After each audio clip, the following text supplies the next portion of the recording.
This is Martin from Arcanum Vita. Thanks for watching. Hope you're having a good week. Yeah, so this week the Mercury begins its retrograde motion in Scorpio on October the 13th. So Mercury rules our thoughts and interactions and our general communications, how we move around, our dexterity, the way we use our hands, all those types of things. Commerce come under Mercury.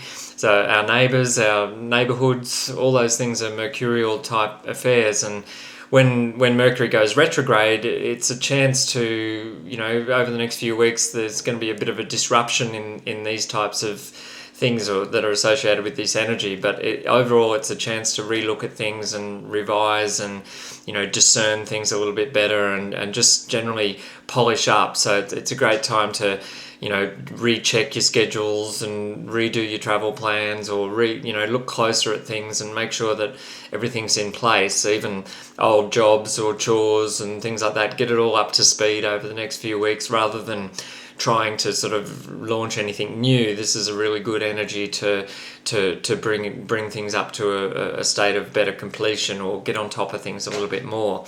In Scorpio, it's kind of to do with it's a very intense energy. Scorpio, it's been beneath the surface, so in many ways it's going to give us an opportunity to look at things that would not normally be apparent to us. It's sort of more at a subconscious level.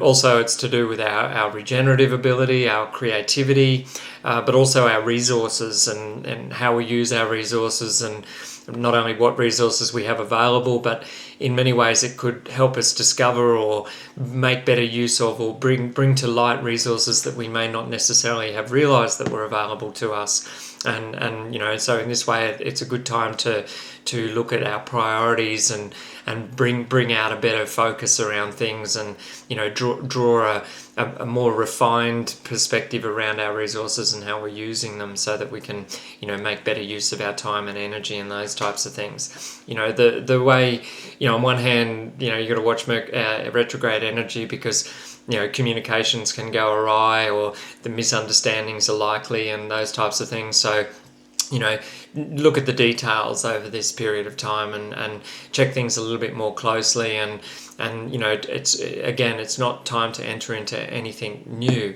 The thing about it on a more subtle level too, it's probably kind of energy where there'll be these sort of sudden wake-up calls, if you like, or sudden realizations that can lead us to look at something that we may not normally have looked at for a while, or even ever, and in that way give us a better perspective on who we are and the way we go about things, and whether there's anything about that we could release or let go of, because Scorpio energy is about refining and releasing, so that we can renew or allow things to transform into a different, more empowered position. So it's important to sort of be aware that I guess rather than getting too fixated or obsessed, which is a potential with Scorpio energy, it might be worth considering looking at what's coming up, what it means, why it's come up, and what we might be able to release or let go of, so that we can welcome in a new perspective, or that type of thing. Or even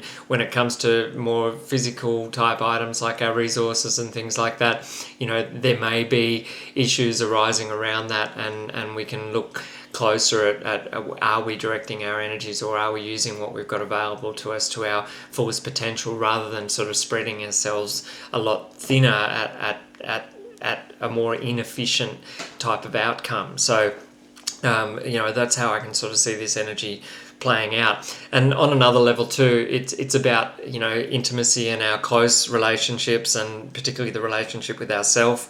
So it might in many ways be a good opportunity to look closer at our inner position of truth and what's true to us, and again, what sort of underlying or unwritten contracts or agreements do we have in place with ourselves and others that might need to be reviewed or re-looked at, so that we can let go of an old paradigm potentially, and create something new, or a new expression that is more empowering and potentially more liberating for us. There's some very good energy around this. Our intuition will be given some a lovely heightening around this time, and also there's while there's a bit of a challenge between Saturn and Uranus going on, in many ways too, a sense of limitation is also going to flow into a sense of liberation. So, you know, it's quite a transformative period. We enter into this retrograde with Mars squaring Pluto,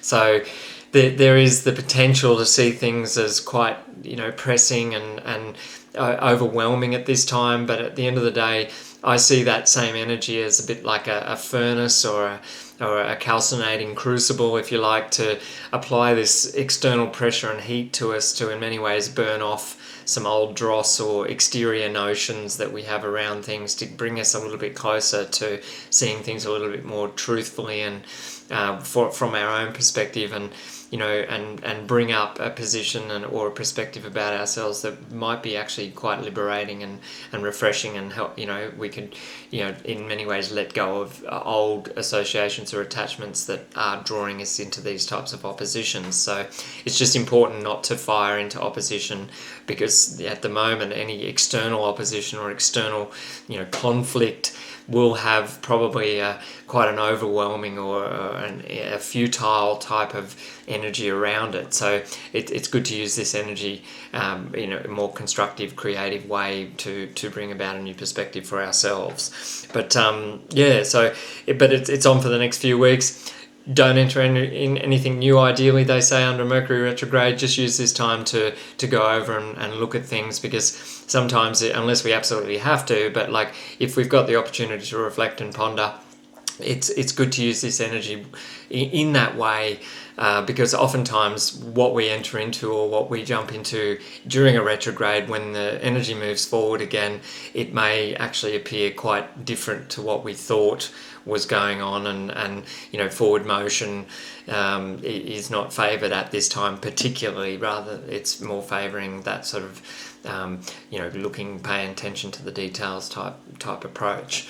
But I hope that helps, and I wish you a good week ahead, and thanks so much for watching, and be good to yourself. Thank you very much. Bye.